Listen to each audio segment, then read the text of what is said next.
What's up, everybody? Welcome to episode number 76 of Week in Review. My name is Sean, and on this week's show, we're going to be talking about the best of the second quarter, and we're going to look forward to what's coming up in the third quarter. We'll also talk about the streams happening on twitch.tv/ShaunosaurusRex, and we'll look forward to this week's new releases. So let's start on the game side, because that's nice and easy. Let's review with what I was looking forward to for the second quarter. I wrote down Rage 2, which came out in May, Dangerous Driving, and My Time at Portia. I learned that it's My Time at Portia and not My Time at Porsche, which I had previously been saying from an internet video I watched today, and I was like, oh, I'm an idiot. I've been saying this incorrect the whole time.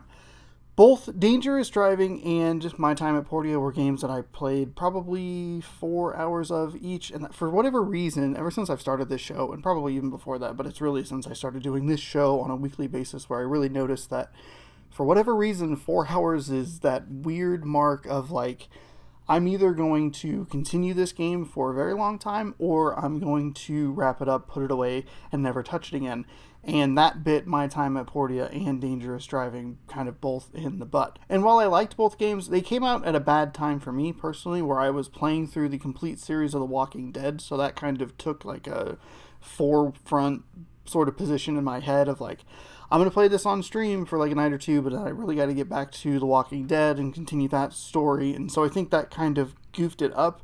I would like to try and get back to My Time at Portia because I like the idea and I like the concept of it. And I was looking forward to the multiplayer update of Dangerous Driving, but I don't know if that even ever came out, so I just never really went back to it. But maybe it might be worth like booting up and seeing if there's anything new. I remember having a little bit of trouble with the difficulty on Dangerous Driving. It seems like I might be an anomaly in that. I'm just maybe not particularly good at car racing games. I know that I specifically am not the greatest at like hot lap time stuff, so that stuff maybe like most people might grade the curve as like it's pretty easy, but for me that curve is going to look a little bit different because it's just not my strength. It's weird because it's a twofold sort of thing where I feel disingenuous being like, I'm going to go back to it at some point because I feel like I'm just not going to at this point. But at the same time, in the back of my head, I'm like, I did like these games and I would like to give them more time. I just don't know exactly where they fit in the schedule. Rage 2, on the other hand, which for some reason I wrote as my most anticipated game at that time, I guess there wasn't a whole lot coming out, and for whatever reason, the trailers really spoke to me. Rage 2 is a super weird game that didn't feel like it meshed very well. And while I liked the corridor sections of the game, I thought that the open world felt kind of tacked on, and it just didn't seem like it was a cohesive game. It felt weird in a lot of different areas. It didn't give power-ups in a way that I found satisfying or interesting. It really wanted you to play around in the open world, but it didn't give you any reason to really do that. I was thinking about it, and why the Far Cry games work so well, and why it is like, or even for me, State of Decay, the first one, is the story kind of takes you in certain areas and then you go, well, I'm over here, so I might as well go like a little bit farther. Or when you're on your way to the destination, you're like, oh, I'll just pop off and do this. And Rage 2 has that a couple different times, but it's just not consistent enough. So it was one of those things where the progression felt very, very slow in the beginning, and I needed to break away from the story and go do stuff away from the story, and it just, I don't know, it's a weird game. Aside from that game, I didn't really play a ton. Like, I played a bunch of, like, kind of random older games, but I didn't really stay up on all the current games that were coming out, and it's just because not a lot of it spoke to me.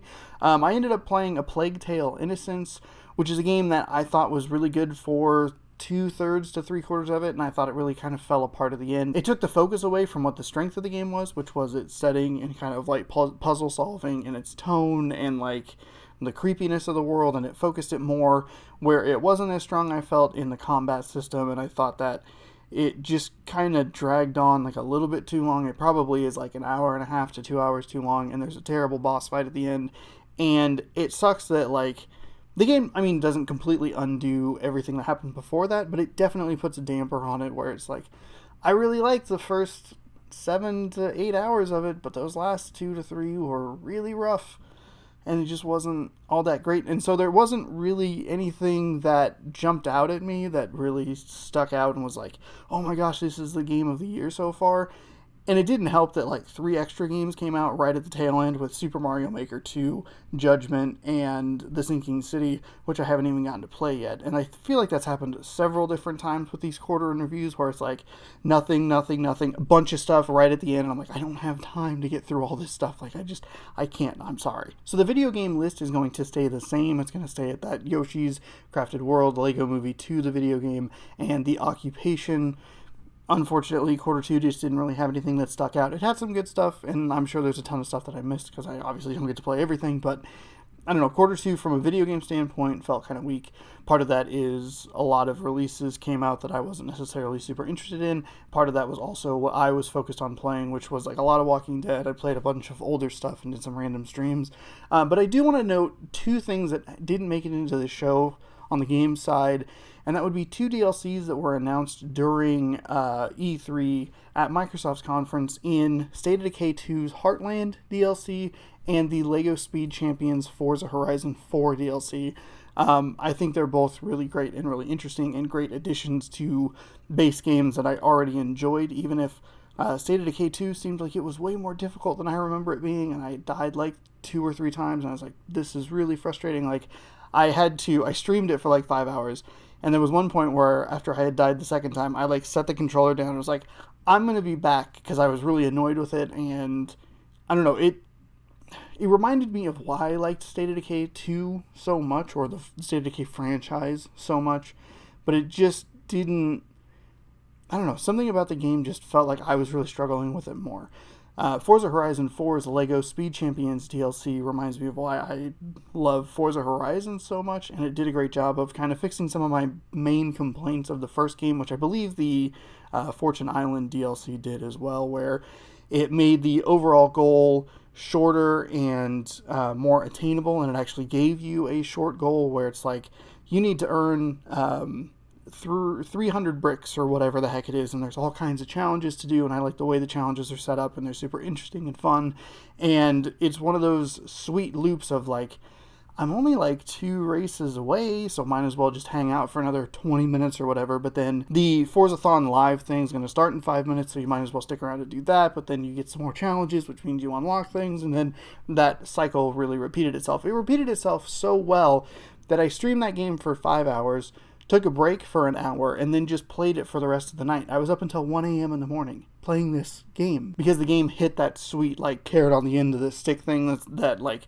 Call of Duty games do so well, where it's, well, if I get, this extra challenge done, I can get 5,000 XP, and I'm only 7,000 XP, and then I'll take 2 matches, and this will do that, and like being able to see an end goal really helps me, which shows more of a weirdness with myself where I need to have a goal in sight, because even if I'm just doing the same thing over and over again, for whatever reason, when they're like, oh, hey, you can go back to your master builder house and there's a new thing there, like that for whatever reason entices me to continue instead of like I really just enjoy the game. But it's a great piece of DLC. It's probably my favorite piece of DLC of the year. So if you liked Forza Horizon 4 and maybe you fell off of it, definitely give this a shot. It might work well for you like it did for me. Looking forward to the third quarter of games. By the way, before I forget, I'm like 8 for 8 on things that I have mentioned so far in like what I'm looking forward to and what I've played. So far through the first half of the year, we're perfect. I feel really good about that. And quarter 3 is exceptionally busy, which is an astonishing fact considering that it wasn't that long ago that July was basically like, hey, here's your NCAA football game.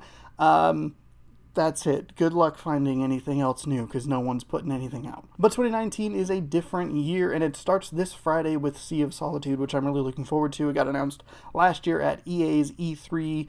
I think it was a press conference I did last year. I don't remember. I'm pretty sure it was a press conference, but the game looked really intriguing. It's really nice to see that Sea of Solitude is out after just a year, and I'm looking forward to digging into that on Friday. Also in July is Wolfenstein Youngblood. Wolfenstein games are really well received, and they play really well. I never made it through the first one. That first hour of the New Order is a real slog, but I like the shift of Youngblood's narrative from BJ Blazkowicz to his 2 twin daughters. Looks really cool, has like a 80s kind of like cyberpunky looking feel to it.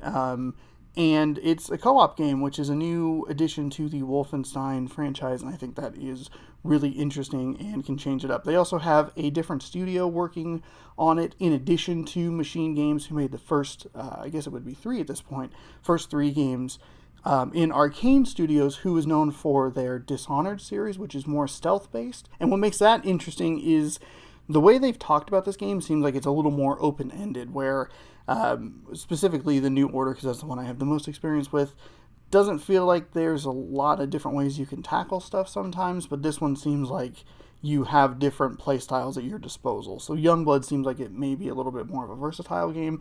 It's also crazy that it's only $30 for the regular edition and $40 for the deluxe edition, which includes a pass that you can give to a friend to play co-op, which is a really awesome idea, because if a game is built around co-op, you probably don't want to spend a total of $60 on it. You might want to just be like, hey, if you give me $10, I'll give you the code, whatever, and that, will probably help the player base be there and help a lot of people experience this game. This is similar to what A Way Out did last year, where it had the friend code, and it's a really great idea to get your friends involved. Otherwise, I think a lot of people would play this just by themselves.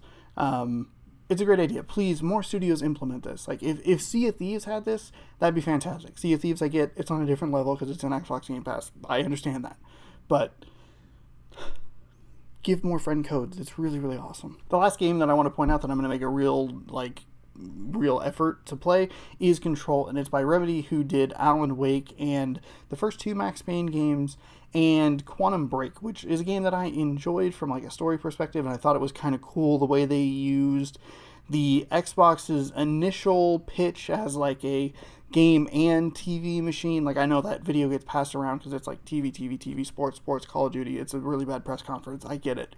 This is a really cool implementation of what that initial vision looked like, even if by the time the game came out, their messaging had shifted because it was so muddled and messy at the beginning. Quantum Break is still a cool experiment. Control looks like a really neat game. I don't really know much about it. I haven't really kept up with it. It's a game that's been in the back of my head because I liked Quantum Break, like enough to be like, okay, I want to see what they do next, and it has cool like future guns and stuff like that. And that comes out in August on the 30th. And I'm looking forward to trying it out. So those are the 3 games that I'm really looking forward to in the third quarter. I know there's some stuff coming out in September, but none of it really piques my interest. Like, I'm far more interested in Wolfenstein, Sea of Solitude, and Control than I am something like Borderlands 3 or Link's Awakening, though I have both of those games on my radar. In addition to those games, the Dragon Quest Builders 2 comes out in July, and the Dark Pictures anthology Man of Medan or something like that comes out in August, and the latter of those, the Man of Medan, is from the developers of Until Dawn, which is a game that I didn't play maybe this October for like a sweet spooky stream. And I like the idea of like a little anthology series that's kind of like horror oriented, and the way Shawn Ashmore was talking about it, because he stars in that game on GameSpot's E3 stage, was super interesting. Those are a bunch of games that are kind of on my radar, but the 3 really stand out as like, I'm going to go out of my way and I really can't wait to play these games. The movie side is where things get a lot more complicated. To review, I had the Lego Movie 2 and Us as the 2 best movies. I think I had Isn't It Romantic in that 3rd slot, but I didn't really feel like there was like a real like legitimate contender. That sounds like I'm shitting on Isn't It Romantic, which I'm pretty sure is a phrase that I said in the last quarter review, but I definitely noted that Lego Movie 2 and Us were 2 movies that I thought were like the best of the best that I had seen, and I really enjoyed Isn't It Romantic way more than I thought I would. I also listed 5 movies that I was looking forward to. Toy Story 4, Booksmart, Dark Phoenix, Aladdin, and The Hustle slid into that 5th spot, probably because I enjoyed Isn't It Romantic so much. So I was 5 for 5 last quarter, and I was 5 for 5 in the previous quarter, so I'm 10 for 10 so far this year. And yet again, we have this sort of like 2 movies that are in the upper echelon of everything, and then everything else is just kind of dwarfed, which made it really hard to kind of get that list set and settled in a way that I liked. Let me read you a list of the movies that I saw this quarter. The Best of Enemies, The Man Who Killed Don Quixote, didn't make it on the show because it's not that great. Missing Link, Little, Detective Pikachu, The Hustle, Aladdin, Booksmart, Rocketman, Dark Phoenix, Men in Black International, Toy Story 4, The Dead Don't Die, didn't make it on the show, it sucks. What do we have here? Family didn't make it on the show. It's great. Little Woods and High Life. That's a mess of movies. And with that list, I'm sure you could make a decent top 5, but there are 2 movies that were head and shoulders above the movies that were already head and shoulders above the other movies that I had listed last quarter, if that makes any sense.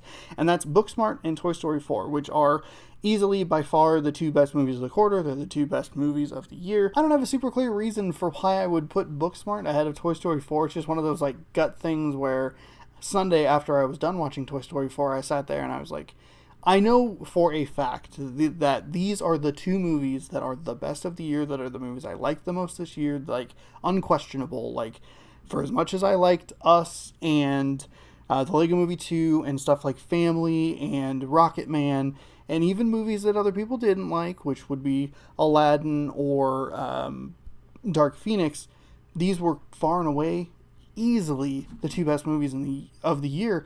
And for whatever reason, it was just that gut reaction of like, Booksmart. Booksmart's the movie that I think is just like the razor's edge, thinnest of razor's edge, barely above Toy Story 4. And that's like, it sounds like I'm putting Toy Story 4 down, which I'm not. I just watched it a second time. It is masterfully done.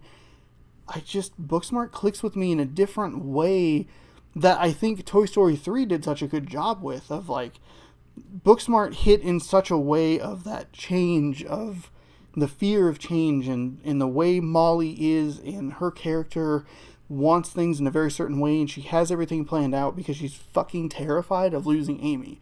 Like, that's what struck me watching it the second time, was not only a lot of the plot details, but a lot of the background stuff, specifically with Jared, where there were multiple times where I didn't notice in the background, but he was doing some weird thing that really made me laugh. And that movie, like, it's rare to find a movie that makes me laugh so hard I tear up, and then makes me so sad that I tear up. Like, that's what Booksmart is.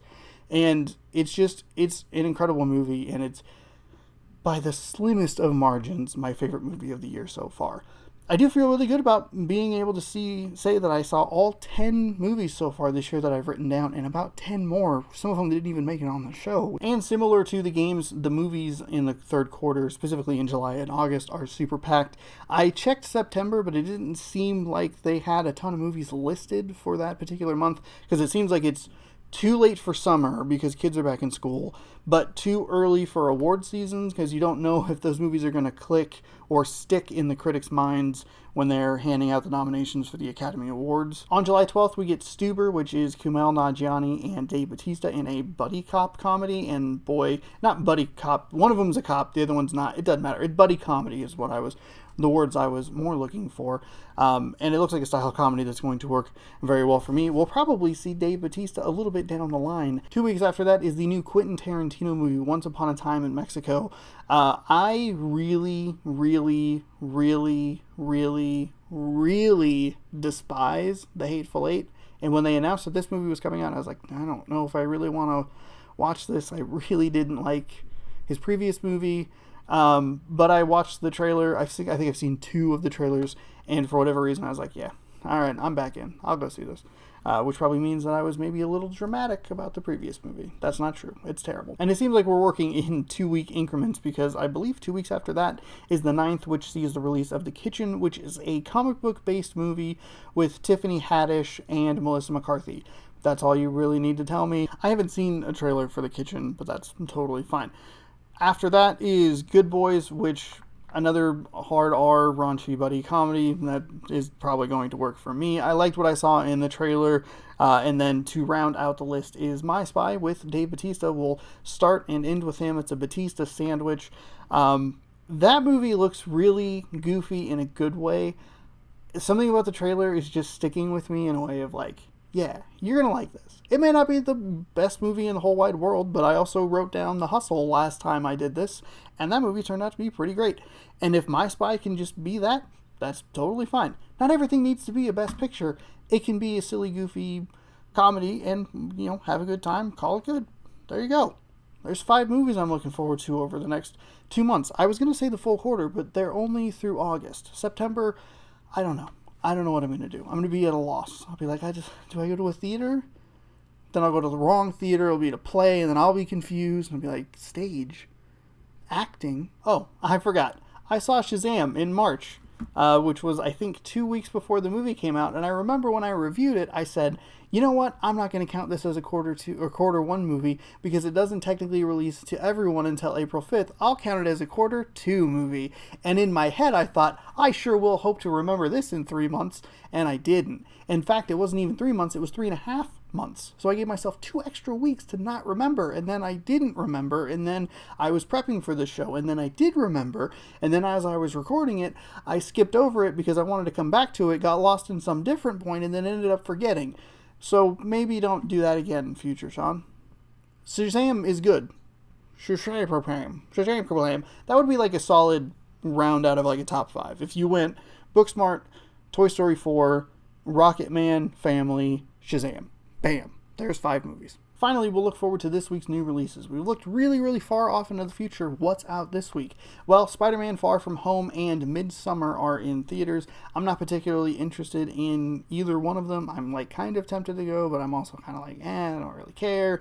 So those are like 50-50, like, we'll see. If there's one day where I'm feeling either of those movies, maybe I'll go check them out. The Best of Enemies is on Blu-ray, and Sea of Solitude is out on game stores this week, and that'll be this week's Friday stream. There'll be a stream on Wednesday, Friday, Saturday, and Sunday. I don't exactly know what the games are going to be, which is totally fine, with the exception of Friday. That's going to be Sea of Solitude, like I just said.